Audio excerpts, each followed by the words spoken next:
Assalamualaikum warahmatullahi wabarakatuh.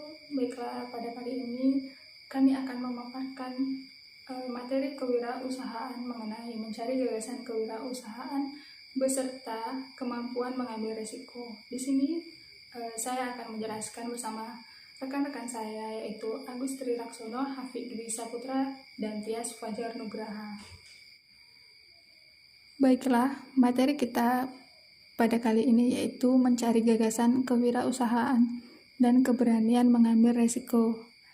Nah, sebelum itu di sini saya akan menjelaskan terlebih dahulu mengenai gagasan usaha itu sendiri. Gagasan merupakan suatu yang dapat mendatangkan inspirasi pelaku yang mendorong munculnya suatu ide usaha dan menduga lebih awal apakah ide yang muncul ini akan dapat menghasilkan suatu nilai tambahan atau tidak. Menurut Kamus Besar Bahasa Indonesia, ide atau gagasan diartikan sebagai rancangan yang tersusun di pikiran. Artinya, sama dengan gagasan ataupun cita-cita. Selama ide belum dituangkan menjadi suatu konsep dengan tulisan maupun gambar yang nyata, maka ide masih berada di dalam pikiran. Ide yang sudah dinyatakan menjadi suatu perbuatan itu merupakan karya cipta. Untuk mengubah ide karya cipta dilakukan serangkaian proses berpikir yang logis dan seringkali realisasinya memerlukan usaha yang terus-menerus sehingga antara ide awal yang muncul di pikiran dan karya cipta satu sama lain saling bersesuaian dengan kenyataan. Jika sudah ada ide, hal pertama yang harus dilakukan adalah bergerak, karena tanpa itu ide hanyalah menjadi sebuah pemikiran saja. Pengertian selanjutnya yaitu pengertian usaha. Usaha di sini berarti kegiatan dengan mengerahkan tenaga pikiran atau badan untuk mencapai suatu maksud. Setelah itu, pengertian gagasan usaha.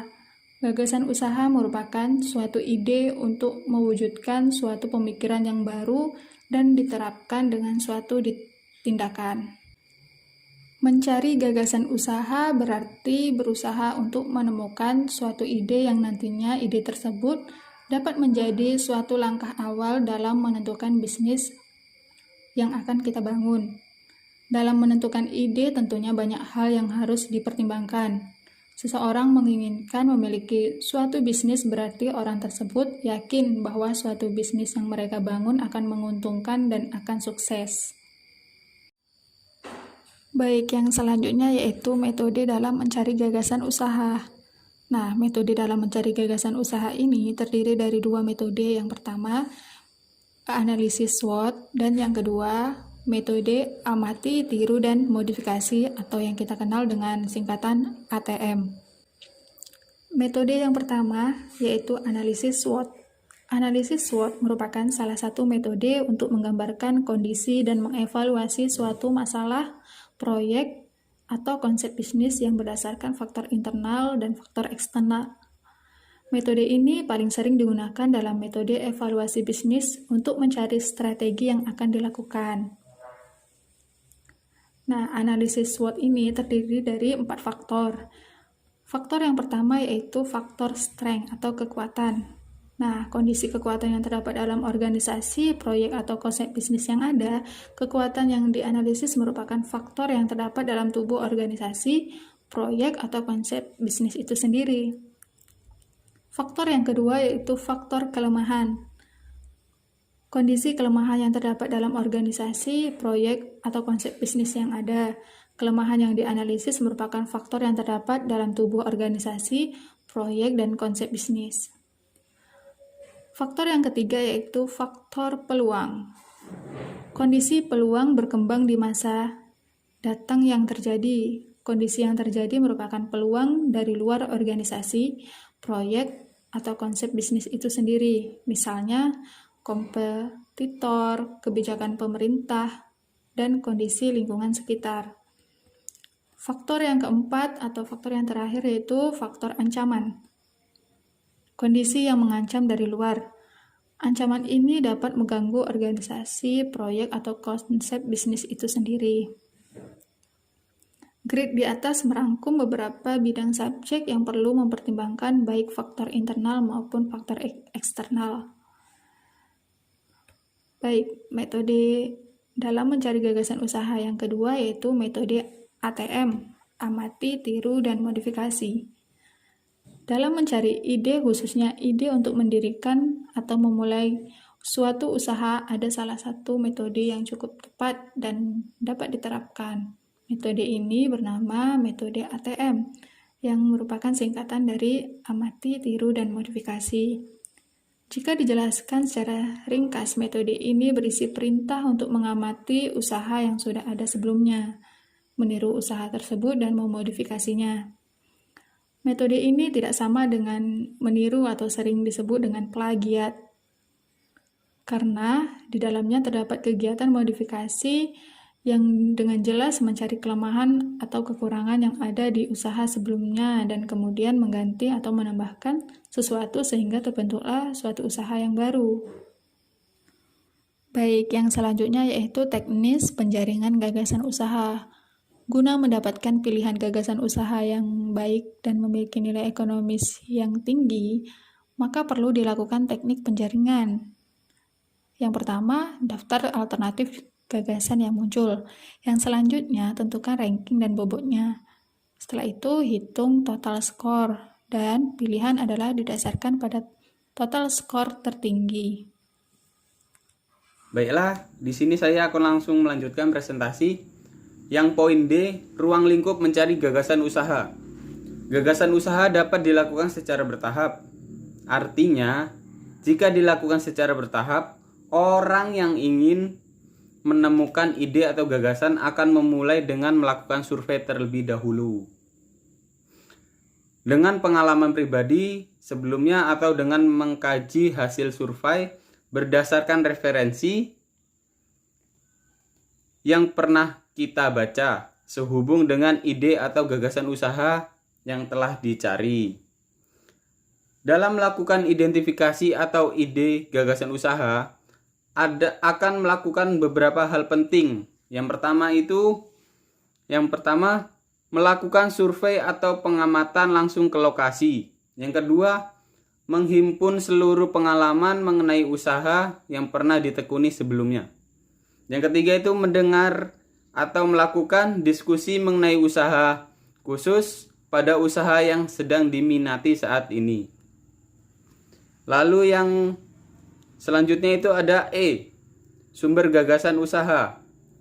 Ada dibagi menjadi dua. Yang pertama itu mengetahui sumber informasi, yang mana mengetahui sumber informasi ini melakukan seleksi informasi dari sumber-sumber gagasan usaha bagi produk dan jasa baru. Yang mana sumber gagasan usaha bagi produk dan jasa baru ini ada satu, kebutuhan akan sumber penemuan. Yang mana kebutuhan akan sumber penemuan ini, yang pertama itu misalnya resep atau bahan yang akan kita gunakan untuk berdagang atau berjasa. Yang kedua itu membuat inovasi baru sesuai keahlian. Nah, di sini kita melakukan misalnya restorasi. Misalnya kita akan membuat produk yang mana tidak ada di pasaran. Nah, di sini kita akan memasukkan peluang tersebut. Yang ketiga itu hobi atau kesenangan pribadi. Yang keempat itu menyesuaikan dengan kebutuhan sekitar. Yang kelima itu memanfaatkan koneksi dan relasi. Yang keenam itu mengamati kecenderungan. Yang ketujuh itu mengamati kekurangan produk dan jasa yang ada. Baiklah, saya akan menjelaskan slide ke-7, yaitu kaitan antara gagasan dan alternatif usaha. Di sini, jika dilihat, langkah selanjutnya setelah alternatif gagasan usaha yang ditemukan adalah perlu dipertimbangkan alternatif jenis usaha. Apakah merupakan suatu usaha yang menghasilkan produk atau jasa yang lazim disebut sebagai usaha manufaktur, usaha perdagangan atau usaha pengembangan produk guna memudahkan pilihan. Setiap kemungkinan ini harus dianalisa secara cermat didapatlah hasil yang tepat. Nah, dan yang kedelapan, faktor-faktor yang menyebabkan kegagalan dan gagasan usaha. Yang pertama itu dilihat dari slide. Data dan informasi tidak lengkap. Di sini maksudnya, pada saat melakukan penelitian data dan informasi yang disajikan kurang lengkap, sehingga hal-hal yang harusnya menjadi penilaian tidak ada. Kemudian dapat pula data yang dihasilkan tidak dapat dipercaya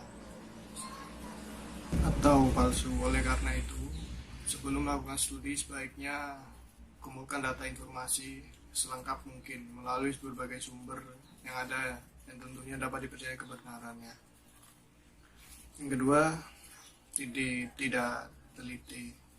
Kegagalan dapat pula disebabkan karena kurang dalam meneliti dokumen yang ada. Yang ketiga itu salah perhitungan. Di sini salah dapat diakibatkan karena salah dalam melakukan perhitungan. Misalnya dalam hal penggunaan rumus atau cara menghitung sehingga yang dihasilkan tidak keluar dan tidak akurat. Keempat, pelaksanaan pekerjaan salah. Para pelaksana bisnis di lapangan sangat memegang peranan penting dalam keberhasilan menjalankan bisnis tersebut. Jika para pelaksana di lapangan tidak mengerjakan proyek secara benar atau tidak sesuai dengan pedoman yang dapat ditetapkan, maka kemungkinan bisnis itu gagal yang sangat besar. Kelima, kondisi lingkungan. Pada saat melakukan penelitian dan pengukuran, semua sudah selesai dengan tepat dan benar. Namun, dalam perjalanan, akibat terjadinya perubahan lingkungan, pada akhirnya berimbas kepada hasil penelitian bisnis. Keenam, unsur sengaja. Di sini peneliti sengaja membuat kesalahan yang tidak sesuai dengan kondisi yang sebenarnya dengan berbagai sebab. Baik, saya akan melanjutkan penjelasan dari teman saya. Pengertian pengambilan risiko. Dengan pengambilan risiko yang tidak terlalu tinggi dan tidak terlalu rendah, karena seorang wirausaha selalu ingin berhasil menjauhi risiko yang tinggi dan menghindari risiko yang lebih rendah karena bagi mereka tidak ada tantangan. Jadi di sini pengertian pengambilan risiko itu pelaku usaha tersebut berani untuk mengambil risiko yang akan terjadi. Selanjutnya, yang I, pengambilan risiko karakteristik entrepreneur.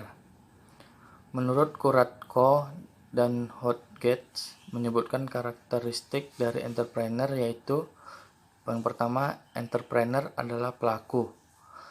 Di sini entrepreneur itu dia sendiri yang melakukan, yang bergerak dalam bidangnya. Yang kedua, entrepreneur itu dilahirkan bukan dibuat. Yang ketiga, entrepreneur selalu menjadi penemu. Yang dimaksud adalah entrepreneur itu menemukan sesuatu, bukan dia mengambil atau mencontoh dari orang lain. Yang keempat, entrepreneur adalah akademis. Entrepreneur itu mempunyai pendidikan ataupun akademis yang bagus. Yang kelima, entrepreneur harus memenuhi the profile. Yang keenam, kebutuhan entrepreneur adalah keberuntungan. Selanjutnya, yang J, mengatasi dan memperkecil resiko usaha. Yang pertama, gunakan pengetahuan. Jadi di sini sebelum kita bertindak ataupun sebelum kita melakukan sesuatu, kita harus berpikir terlebih dahulu bagaimana resiko ke depannya agar tidak terjadi kesalahan dalam melakukan sesuatu. Yang kedua, memanfaatkan pengalaman. Yang ketiga, berpikir kreatif dan inovatif. Jadi di sini pengusaha atau entrepreneur dituntut untuk mempunyai ide yang kreatif dan inovatif dalam pengembangan usahanya agar usaha tersebut dapat berjalan dengan lancar. Yang berikutnya, asuransikan apa yang perlu diasuransikan. Jadi di sini kita juga harus memikirkan jangka panjang. Jadi kayak misalnya kita punya mobil itu perlu kita asuransikan agar kedepannya lebih enak. Dan yang terakhir, bekerja dan berpikir prestatif. Baiklah, itulah tadi penjelasan materi dari saya beserta rekan-rekan saya mengenai mencari gagasan kewirausahaan dan kemampuan mengambil resiko.